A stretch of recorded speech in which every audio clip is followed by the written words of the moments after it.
Hello, my name is Stephen Regnat, and today I'll be presenting my evaluation plan for the VR welding training simulation. This plan outlines the purpose of the evaluation, the audience it serves, and the full structure of the Level 1 through 4 data collection and analysis approach. The goal of this presentation is to walk you through how the evaluation will support decision making for the union and provide reliable evidence on whether the VR program should be expanded, modified, or supported in new ways. To begin, I want to establish the context for this evaluation. The union is piloting a VR welding training program designed to help early stage apprentices build core safety and welding competencies before performing live welds. The pilot is intended to improve safety, reduce instructor workload, and help apprentices reach independent work sooner and more confidently. This evaluation is needed because VR training represents a significant shift from traditional apprentice instruction, and leadership wants to understand not only whether learners like the system, but whether it actually improves learning outcomes, job performance, and organizational efficiency. This background frames the purpose and structure of the evaluation I've designed. The next step is identifying stakeholders. For this evaluation, there are several groups who will need accurate, actionable information. First, program leadership needs evidence on whether VR training supports quality, safety, and readiness, since they ultimately decide whether to expand the program. Instructors and supervisors are stakeholders because they interact with apprentices daily and rely on training tools that are effective and efficient. They also need important observational data. Quality assurance personnel and inspectors represent technical oversight. Their evaluations and inspections give us unbiased, high fidelity indicators of real world performance. And the apprentices themselves are stakeholders. Their reactions, learning outcomes, and early performance drive the results that leadership cares about.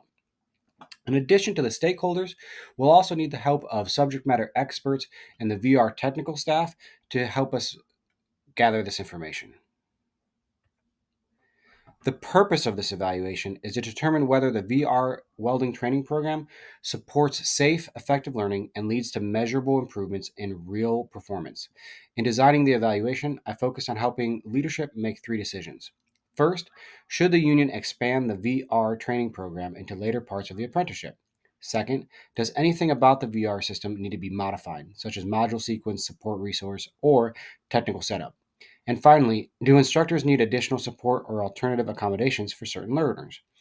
The purpose statement and these decisions drive the rest of the evaluation and make sure that we collect the data that directly supports real organizational needs. So starting with level one, and I'm going to go through level by level. So we'll go through the key questions, the data collection, and the analysis for each level before we move on to the next. The key question for level one focuses on learner reactions. To what extent are apprentices satisfied, comfortable, and able to navigate the VR modules without barriers? Level 1 is important because issues with comfort, usability, and technical performance can limit learning and create barriers that appear later in levels 2 and 4. Capturing reactions early helps us understand whether the training environment itself supports or disrupts the learning experience. For level 1 data collection, we use multiple channels to gather reaction data. First, apprentices complete short in headset microsurveys at the end of each module. These capture comfort and realism, as well as usability and overall satisfaction in the moment when the experience is fresh. Second, QR coded anonymous surveys are going to be posted throughout the training area. These give learners a safe way to report issues they might not want to share publicly. And third, instructors provide quick technical issue logs based on what they observe, things like headset discomfort, tracking loss, navigation data, setup troubles. This combination ensures we capture reactions from different angles and avoid relying on a single source of data. Level 1 analysis focuses on identifying patterns in learner reactions. We compare barrier frequencies and satisfaction ratings across all modules. This helps determine whether certain modules consistently produce discomfort or technical problems. Next, we look at percentage differences to highlight the biggest reaction trends. Open text comments from QR surveys and inset headset prompts are coded into themes such as motion, discomfort, glitches, unclear navigation. Finally, the reactions are segmented by prior VR experience and new VR experience. New users may rate comfort differently than experienced users, and analyzing these groups helps to separate our understanding whether the technology is creating the experience or if it's user comfort, user experience. Together, these provide a clear picture of how learners feel during the VR experience. And then these are some examples, some samples of the level one questions. These items include a global satisfaction rating, checks for technical issues, motion discomfort, usability, and a baseline VR familiarity measure. And then the visual output here could be a simple bar graph. In the full evaluation, charts like this would help stakeholders quickly understand where reactions were positive and where improvements could be made. Moving on to level two, we shift to learning outcomes. Here, the key question is, to what extent do apprentices learn and retain welding safety knowledge and foundational skills through the VR modules? This level is essential because the VR system it's not just immersion, it's not a cool toy. It's meant to teach real applicable knowledge. We need to know whether the VR environment supports skill acquisition in ways that matter for real job performance. For level two data collection, again, we'll use several learning indicators. After each VR module, apprentices can complete a short knowledge check focused on welding theory, safety steps, gas selection, schematics, operating procedures, and so on. The questions themselves can be pulled from a randomized bank so apprentices don't memorize question order. And the VR system also logs performance metrics such as time taken, number of attempts before moving on to the next stage, and performance on movement drills that measure angle, control, steady hand movement, etc. And finally, apprentices complete a bench assessment with a real torch, and that's scored with a rubric. This hands-on test bridges the VR environment and real-world performance to see how well those tasks are carrying over. Learner analysis for level two integrates multiple streams of data. Here we can track the quiz scores, trends across multiple modules to see whether modules improves or whether knowledge improves over time. VR skill task metrics like the number of attempts, the amount of time, the hand stability are all compared to identify common learning bottlenecks. The bench assessment rubric results will reveal how well learners transfer the VR skills to real equipment. And then we differentiate engagement indicators, such as completion attempts, from actual learning indicators like score improvement and mastery thresholds. Lastly, we account for missing or incomplete data to avoid inflating results. These methods offer a complete view of how well VR system supports learning. And then again, here are just some of the samples and the visual output. These represent the kinds of assessments embedded directly into the VR modules, and the chart would illustrate how learning trends can be visualized over time. Again, this is to help stakeholders understand in a more intuitive way whether the VR training is supporting measurable input in safety knowledge and skills. Then we move on to level three. Level three focuses on the job behavior. So the question here, to what extent do apprentices demonstrate correct welding techniques and safety behaviors during early live welds immediately after the VR training? This level examines whether the skills actually transfer from training to work, which is essential to understand the true impact of the program and rule out whether or not the students are just learning from on-the-job training after the VR. At level three, the data comes directly from the workplace. So daily supervisors can perform pass-fail checks and provide high-frequency behavioral data. Quality assurance inspectors can perform performance evaluations, which can offer deeper and more rubric-based insights into weld quality, safety, compliance, and technique.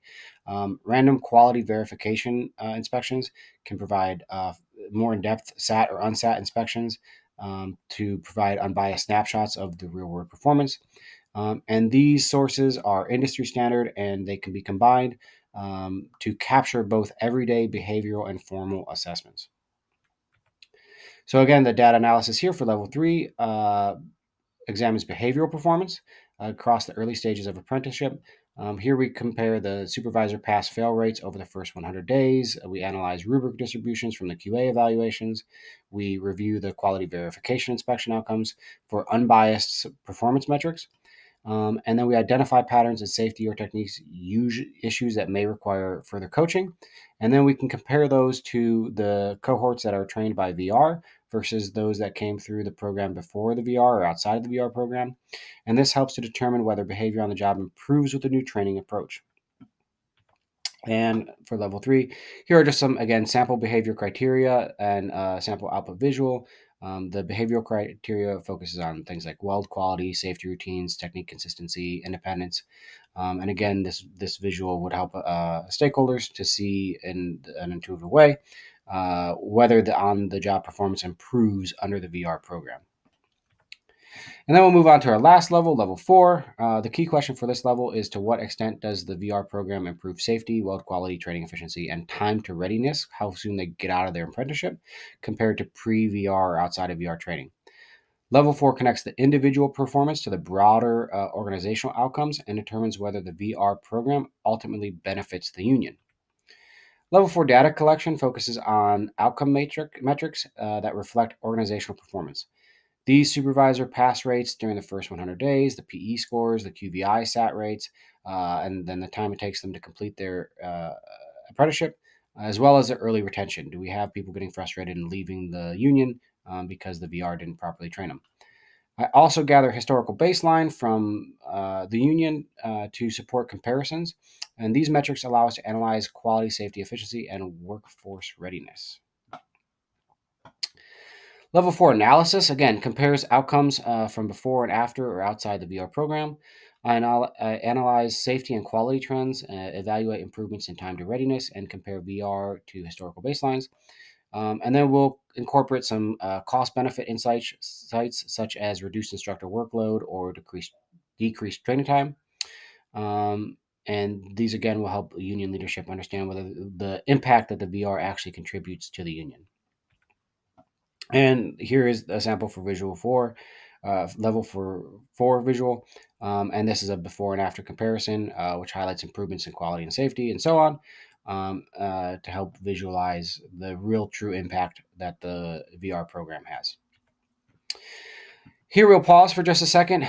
This table summarizes the entire evaluation design, the key questions, data collection methods, sample items, analysis approaches, levels 1 through 4. Each component is aligned to the evaluation purpose and leadership decisions. This structure ensures that every piece of data collected contributes directly to answering whether the VR program should be expanded, modified, supported with additional resources.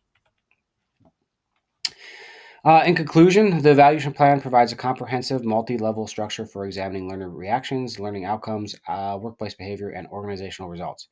The plan uses multiple data resources, combines qualitative and quantitative methods, and incorporates historical comparisons to ensure the union has reliable and actionable data. This evaluation will equip the union leadership, the instructors, the quality assurance personnel with the evidence they need to make informed decisions about the future of the VR welding training program. Thank you very much for your time.